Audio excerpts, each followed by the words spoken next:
Hello दोस्तों, कैसे हैं आप सभी। मैं मनदीप स्वागत करता हूं आपका हमारे YouTube channel study with Mandeep में। तो देखिए दोस्तों, जैसे कि हमने हमारी लोसेंट की सीरीज स्टार्ट कर रखी है, उसके अंदर आज हमारा 6th लेक्चर है, जिसके अंदर हम वैदिक सभ्यता के बारे में पढ़ेंगे। तो देखिए दोस्तों, अगर आप हमारे यूट्यूब चैनल पर पहली बार विजिट कर रहे हैं तो इसे सब्सक्राइब जरूर कीजिए और अपने दोस्तों के साथ शेयर कीजिए दोस्तों, ताकि हमारा भी मनोबल बढ़ता रहे। तो चलिए दोस्तों, शुरू करते हैं। तो देखिए, वैदिक काल का विभाजन दो भागों में। ऋग्वैदिक काल, देखिए दोस्तों, वैदिक काल है जो उसका विभाजन दो भागों के अंदर किया हुआ है। एक तो ऋग्वैदिक काल और एक उत्तर वैदिक काल। ऋग्वैदिक काल का समय कितना माना जाता है? 1500 से 1000 ईसा पूर्व। और उत्तर वैदिक काल का समय कितना माना जाता है? 1000 से 600 ईसा पूर्व माना जाता है। मतलब वैदिक सभ्यता, वैदिक काल कितने भागों के अंदर बांटा गया है? ऋग्वैदिक काल और उत्तर वैदिक काल दो भागों के अंदर बांटा गया है। ऋग्वैदिक काल का समय कितना है? 1500 से 1000 के बीच में, 1000 ईसा पूर्व। और उत्तर वैदिक काल का कितना है? 1000 से 600 ईसा पूर्व। आर्य सर्वप्रथम पंजाब एवं अफगानिस्तान में बसे थे। मतलब आर्य सर्वप्रथम कहाँ बसे थे? पंजाब एवं अफगानिस्तान में बसे थे। मैक्स मुलर ने आर्यों का निवास स्थान मध्य एशिया को माना है। मैक्स मुलर के अनुसार आर्य कहाँ के निवासी थे? मध्य एशिया के। आर्यों द्वारा निर्मित वैदिक सभ्यता कहलाई। मतलब जो आर्यों ने जो सभ्यता निर्मित की वो क्या कहलाई? वैदिक सभ्यता। यह ग्रामीण सभ्यता थी। वैदिक सभ्यता कैसी सभ्यता थी? ग्रामीण सभ्यता थी। और आर्यों की भाषा कैसी थी? संस्कृत थी। आगे देखिए, आर्य शब्द भाषा को अंकित कर, भाषा समूह को अंकित करता है। मतलब जो आर्य शब्द है वो किसको अंकित करता है? भाषा समूह को अंकित करता। आर्यों के प्रशासनिक इकाई अवरोही क्रम में इन 5 भागों के अंदर बांटा गया था। मतलब जो आर्यों की प्रशासनिक इकाई थी वो आरोही क्रम, मतलब बढ़ते हुए क्रम के अंदर किन 5 भागों में बांटा गया था?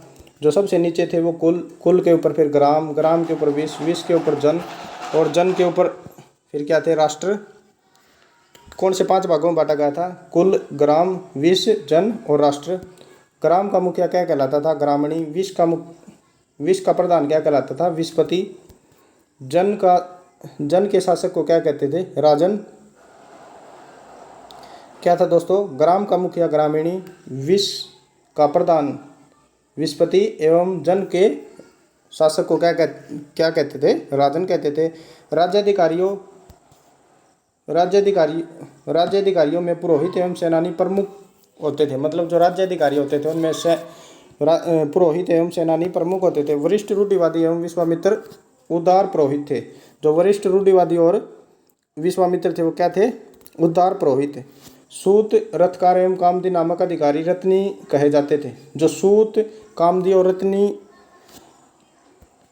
क्या है? सूत, रथकार एवं कामदी नामक जो अधिकारी होते थे उन्हें क्या कहते थे? रत्नी। सूत, रथकार, कामदी नामक अधिकारी को क्या कहते थे? रत्नी। इनकी संख्या राजा सहित करीब 12 होती थी। जो ये सूत, रथकार और कामदी नामक जो अधिकारी होते थे इनकी संख्या कितनी होती थी? इनकी संख्या राजा सहित 12 होती थी। मतलब कि राजा को मिलाकर ये कुल 12 होते थे। पूर्व दुर्गपति एवं सपस जनता की गतिविधियों को देखने वाले गुप्तचर होते थे। मतलब कि पूर्व तो दुर्गपति होते थे और जो स्पष्ट हैं वे क्या होते थे? जनता की गतिविधियों को देखने वाले गुप्तचर होते थे। दोस्तों, ये पूछ लिया जाता है कि वैदिक सभ्यता के अंदर पूर्व किसे कहा जाता था? पूर्व किसे कहा जाता था? सभापति को, दुर्गपति को। और स्पष्ट किसे कहा जाता था? जनता की गतिविधियों को देखने वाले गुप्तचरों को क्या कहा जाता था? स्पष्ट। वाजपति क्या होते थे? गोचर भूमि का अधिकारी। वाजपति कौन था? गोचर भूमि का अधिकारी। गोचर भूमि का अधिकारी से क्या मतलब है? जो मतलब कि जो गायों के चरने की जो भूमि थी उसका जो अधिकारी होता था उसे क्या कहते थे? गोचर। वाजपति। गोचर भूमि अधिकारी कौन था? वाजपति। उगर कौन था? उग्रवादियों को अपराधियों को पकड़ने का कार्य करता था। उगर जो होते थे वो क्या करते थे? अपराधियों को पकड़ने का कार्य करते थे। ऋग्वेद में किसी तरह के न्याय अधिकारी का उल्लेख नहीं। मतलब कि ऋग्वेद के अंदर कोई भी किसी भी प्रकार का न्याय अधिकारी, मतलब कि जज, जो न्याय करने वाला व्यक्ति का उल्लेख नहीं है। सभा एवं समिति राजा को सलाह देने वाली संस्था थी। 2 संस्था थी। कौन सी? सभा एवं समिति। ये क्या करती थी? राजा को सलाह देती थी। सभा श्रेष्ठ एवं संप्रभात लोगों की संस्था थी। जो सभा थी वो क्या थी? श्रेष्ठ एवं संप्रभात लोगों की संस्था थी। मतलब कि जो उच्च वर्ग के लोग हैं या जो संपन्न लोग हैं उनकी क्या थी? संस्था थी। जबकि जो समिति है वो जनता का प्रतिनिधित्व करती थी। क्या है? राजा को सलाह देने के लिए कौन सी 2 समितियाँ थी? सभा और समिति जो सभा थी वो श्रेष्ठ लोगों की संस्था थी, जबकि समिति सामान्य जनता का प्रतिनिधित्व करती थी। इसके अध्यक्ष को, समिति के अध्यक्ष को क्या कहते थे, ईशान कहा जाता था। स्त्रियां भी समितियों के अंदर भाग ले सकती थी। मतलब कि समिति का जो अध्यक्ष है उसे क्या कहते थे, ईशान कहते थे। और समितियों के अंदर स्त्रियां मतलब कि महिलाएं भी भाग ले सकती थी। युद्ध में कबीले का नेतृत्व राजा करता था। युद्ध के लिए गविष्ट शब्द का प्रयोग किया जाता था, जिसका अर्थ था गायों की खोज। मतलब कि जो ऋग्वैदिक काल में जो लगभग युद्ध होते थे वो किसके लिए होते थे, गायों के लिए होते थे। और युद्ध के लिए किस शब्द का प्रयोग किया जाता था, गविष्ट शब्द का प्रयोग किया जाता था। और गविष्ट शब्द का अर्थ क्या था, गायों की खोज। आगे देखिए दशराध युद्ध।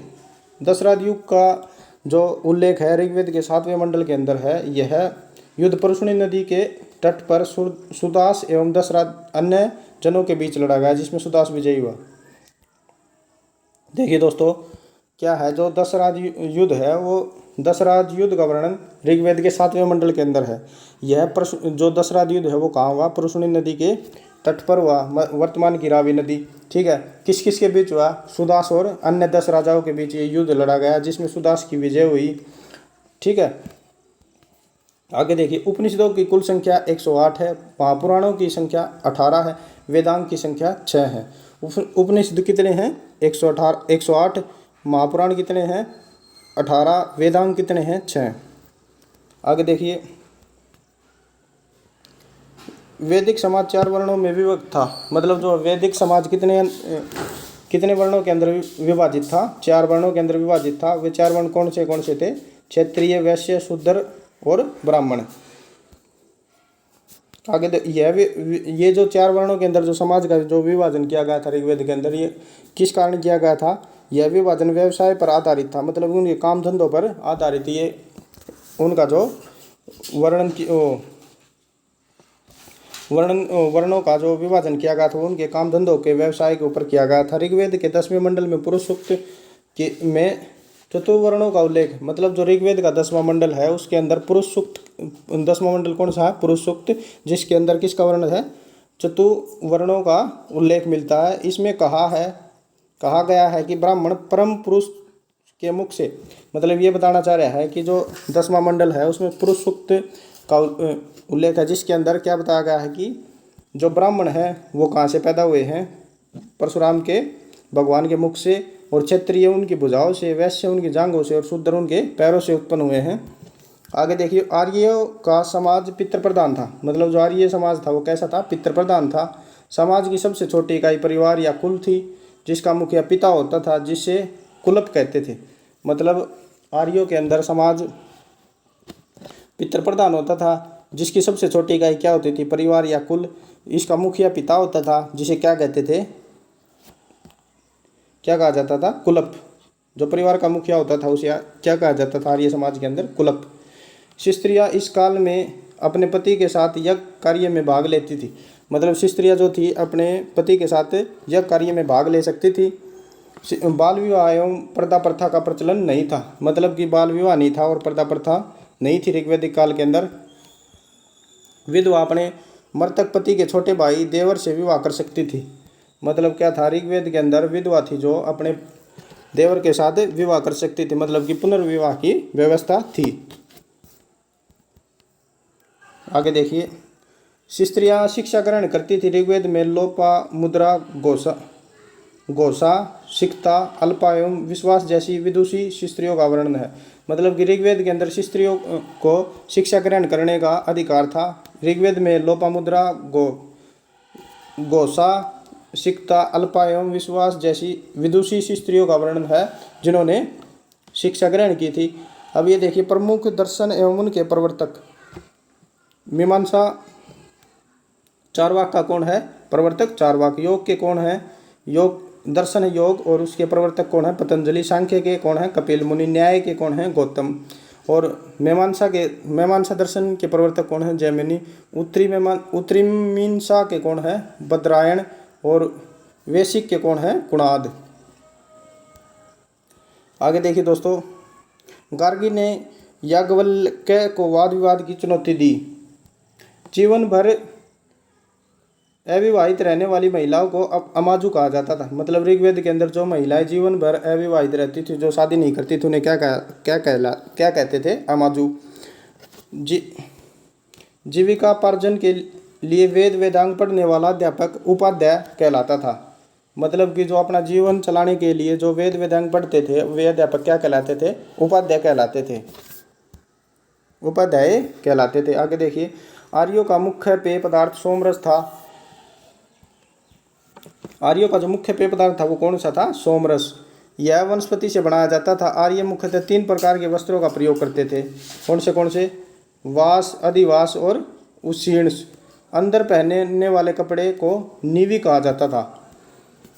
मतलब क्या, आर्य किस पेय पदार्थ का प्रयोग करते थे? सोमरस का, जो वंश किसके द्वारा बनाया जाता था? वनस्पति मतलब पेड़ पौधों के द्वारा बनाया जाता था। आर्य मुख्यतः 3 प्रकार के वस्त्र पहनते थे। कितने प्रकार के? 3 प्रकार के। वे 3 प्रकार कौन से हैं? वास, अधिवास और उष्ण। और जो अंदर ये जो आप जो इनर पहनते हैं, जो अंदर पहने जाने वाले कपड़ों को क्या बोलते थे? नीवी कहा जाता था। आर्यों के जो मनोरंजन के साधन थे वे कौन से थे? संगीत था, रथ दौड़, घुड़दौड़ एवं दूत्र क्रीड़ा।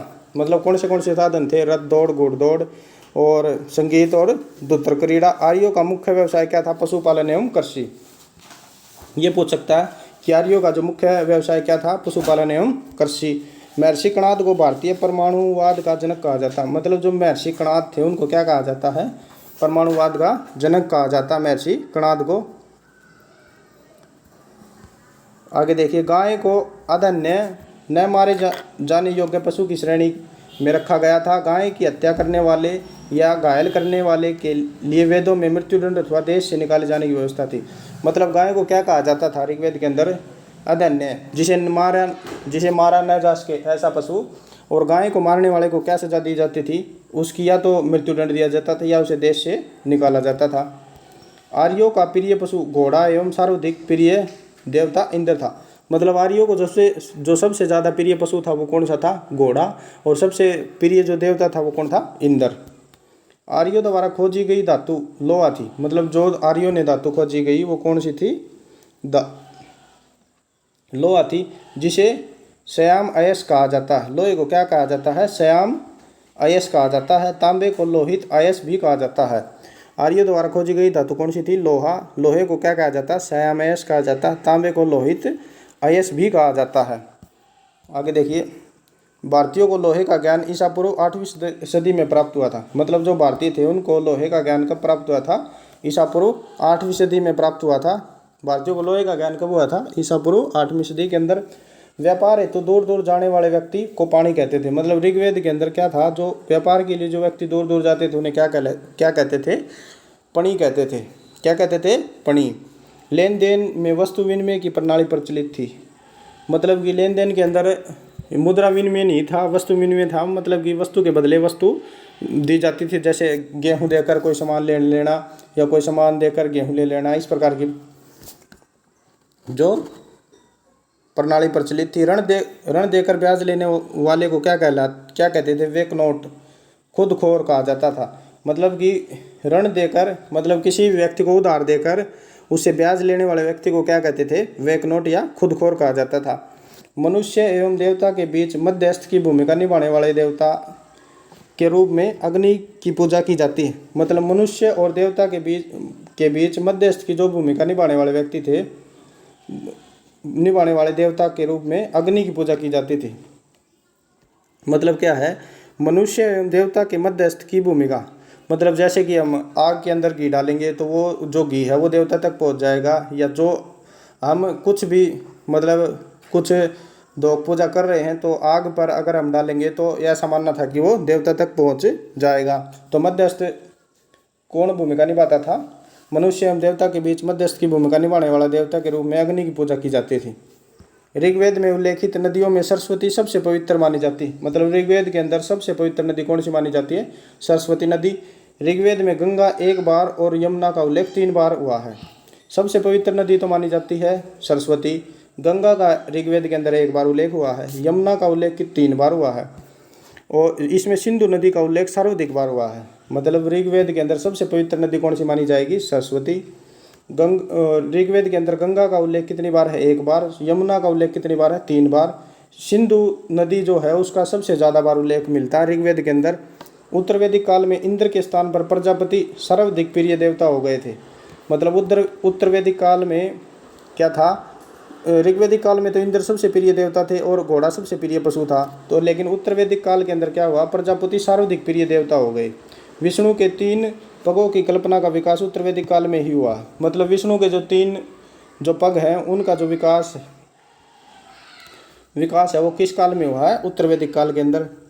उत्तर वैदिक काल में राजा के अभिषेक के समय राजसूय यज्ञ का अनुष्ठान किया जाता था। मतलब उत्तर वैदिक काल के अंदर जब राजा का राज्याभिषेक किया जाता तो उस समय राजसूय यज्ञ किया जाता था। कौन सा यज्ञ किया जाता था? राजसूय यज्ञ किया जाता था। उत्तर वैदिक काल में वर्ण व्यवसाय की बजाय जन्म के आधार पर निर्धारित होने लगे। मतलब ऋग्वैदिक काल में तो वर्ण व्यवसाय के आधार पर था। मतलब कि जो व्यक्ति जैसा काम करता है उसका वैसा ही वर्ण होगा। लेकिन उत्तर वैदिक काल में क्या हुआ? वर्ण जन्म के आधार पर निर्धारित होने लगे। ऋग्वैदिक कालीन देवता इंद्र युद्ध का देवता एवं वर्षा का देवता माना जाता था। ऋग्वैदिक काल के अंदर अग्नि देवता एवं मनुष्य के बीच मध्यस्थ का काम करता था। वरुण पृथ्वी एवं सूर्य के निर्माता, समुद्र का देवता, विश्व का नियामक एवं शासक, सत्य का प्रतीक, ऋतु परिवर्तन व दिन रात का कर्ता। गौ को किसका माना जाता था? आकाश का देवता। सोम को वनस्पति का देवता माना जाता था। उषा को प्रगति एवं उत्थान का देवता माना जाता था। उषा को क्या माना जाता था? प्रगति एवं उत्थान का देवता माना जाता था। अश्वनी विपत्तियों को हराने वाला देवता था। अश्वनी क्या था? विपत्तियों को हराने वाला देवता। पुष्ण क्या था? पशुओं का देवता था। विष्णु क्या था? विश्व के संरक्षक एवं पालनकर्ता। विष्णु क्या था? विश्व का संरक्षक एवं पालनकर्ता था। मरुत क्या था? आंधी तूफान का देवता। कौन था? मरुत आंधी तूफान का देवता था। उत्तर वैदिक काल में हल को शिरा व हल रेखा को सीता कहा जाता था। उत्तर वैदिक काल के अंदर जो हल होता उसको शिरा कहा जाता था और हल रेखा को क्या कहा जाता था? सीता। उत्तर वैदिक काल में निष्क और शतनाम मुद्रा की इकाइयाँ थी। सिक्कों के चलन का कोई प्रमाण नहीं था। मतलब जो ऋग्वैदिक काल जो था उसके अंदर तो क्या था? वस्तु विनिमय प्रणाली थी। लेकिन जो उत्तर वैदिक काल है, उत्तर वैदिक काल के अंदर क्या हुआ? निष्क और शतनाम मुद्रा की इकाइयाँ थी। मतलब 2 मुद्राएं थी, निष्क और शतनाम मुद्राएं थी। लेकिन सिक्कों के प्रचलन का कोई प्रमाण नहीं मिला। सांख्य दर्शन भारत के सभी दर्शनों में सबसे प्राचीन है। मतलब जो सांख्य दर्शन है वो भारत के सभी दर्शनों के अंदर प्राचीनतम है। इसके अनुसार मूल तत्व 25 हैं, जिसमें प्रकृति पहला तत्व है। सांख्य दर्शन सबसे पहला दर्शन है। सांख्य दर्शन भारत के दर्शनों के में सबसे पहला दर्शन है और इसके अनुसार कुल कितने तत्व हैं? 25 तत्व, और जिनमें प्रकृति पहला तत्व है। आगे देखिए दोस्तों, सत्यमेव जयते मुंडको उपनिषद से लिया गया। इसी उपनिषद में यज्ञ की तुलना फूटी नाव से की गई है। मतलब जो सत्यमेव जयते कहाँ से लिया गया है? मुंडको उपनिषद से लिया गया है। इसी उपनिषद के अंदर यज्ञ की तुलना किससे की गई है? फूटी नाव से यज्ञ की तुलना की गई है। ईसा पूर्व 2री सदी में राजाओं के उपयुक्त यज्ञवेदी बनाने के लिए आपस्तंभ व्यवहारिक ज्योतिमय की रचना की गई। मतलब कि ईसा पूर्व 2री सदी में राजाओं के उपयुक्त यज्ञवेदी बनाने के लिए आपस्तंभ व्यवहारिक ज्यामिति की रचना की गई। गायत्री मंत्र सवितृत नामक देवता को संबोधित है, जिसका संबंध ऋग्वेद से है। मतलब जो हमारा गायत्री मंत्र है वो सवितृत नाम का जो देवता है उसको संबोधित है, जिसका संबंध किससे है? ऋग्वेद से। लोगों को आर्य बनाने के लिए विश्वामित्र ने गायत्री मंत्र की रचना की थी। मतलब जो गायत्री मंत्र की रचना की गई उसका उद्देश्य क्या था? लोगों को आर्य बनाना। और जो गायत्री मंत्र वो किसको समर्पित है? सवर्ती नामक देवता को समर्पित है, जिसका संबंध ऋग्वेद। गायत्री मंत्र सवर्ती नामक देवता को संबोधित है, जिसका संबंध ऋग्वेद से है। और जो गायत्री मंत्र की रचना किसके लिए की गई थी? लोगों को आर्य बनाने के लिए। श्राद्ध की प्रथा पहल दत्तात्रेय ऋषि के बेटे निमि ने शुरू की थी। मतलब जो ये श्राद्ध होते हैं, जो हमारे जो श्राद्ध होते हैं जो हम अपने पूर्वजों के निकालते हैं, उसकी जो पहली प्रथा किसने की थी? दत्तात्रेय ऋषि के बेटे निमि ने शुरू की थी। मतलब जो श्राद्ध की प्रथा किसने शुरू की थी? दत्तात्रेय ऋषि के बेटे निमि ने शुरू की थी। उत्तर वैदिक काल में कौशाम्बी नगर में प्रथम बार पक्की ईंटों का प्रयोग किया गया। मतलब सर्वप्रथम पक्की ईंटों का प्रयोग कहाँ किया गया? उत्तर वैदिक काल में कौशाम्बी नगर में सबसे पहले पक्की ईंटों का प्रयोग किया गया। उत्तर वैदिक काल में कौशाम्बी नगर में प्रथम बार पक्की ईंटों का प्रयोग किया गया। सबसे पहले पक्की ईंटों का प्रयोग कहाँ किया गया? उत्तर वैदिक काल में कौशाम्बी नगर के अंदर पक्की ईंटों का प्रयोग किया गया। महाकाव्य 2 हैं, महाभारत एवं रामायण। महाकाव्य कितने हैं? 2, महाभारत एवं रामायण। महाभारत का पुराना नाम जयसंहिता है, विश्व का सबसे बड़ा महाकाव्य है। मतलब क्या महाकाव्य कितने हैं? 2 महाकाव्य हैं, महाभारत एवं रामायण। जो महाभारत है वो, महाभारत का पुराना नाम क्या है? जयसंहिता। यह विश्व का सबसे बड़ा महाकाव्य है। महाभारत क्या है? विश्व का सबसे बड़ा महाकाव्य है। गोत्र नामक संस्था का जन्म उत्तर वैदिक काल में हुआ था। मतलब जो हमारी जो गोत्र है, शर्मा, वर्मा, गुप्ता, ये जो हम लगाते हैं, इसका जो चलन है, ये संस्था का जन्म कब हुआ था? उत्तर वैदिक काल के अंदर हुआ था। वेदांग दर्शन में मौलिक ग्रंथ ब्रह्म सूत्र या वेदांत सूत्र की रचना बदनारायण ने की थी। मतलब जो वेदांत दर्शन में मौलिक ग्रंथ ब्रह्म सूत्र या वेदांत सूत्र की रचना किसने की थी? बदनारायण ने की थी। तो देखिए दोस्तों, ये थी हमारी आज का जो लेक्चर वैदिक सभ्यता के बारे में। तो दोस्तों, हमारे यूट्यूब चैनल को सब्सक्राइब कीजिए और अपने दोस्तों के साथ शेयर जरूर कीजिए। जय हिंद, जय भारत।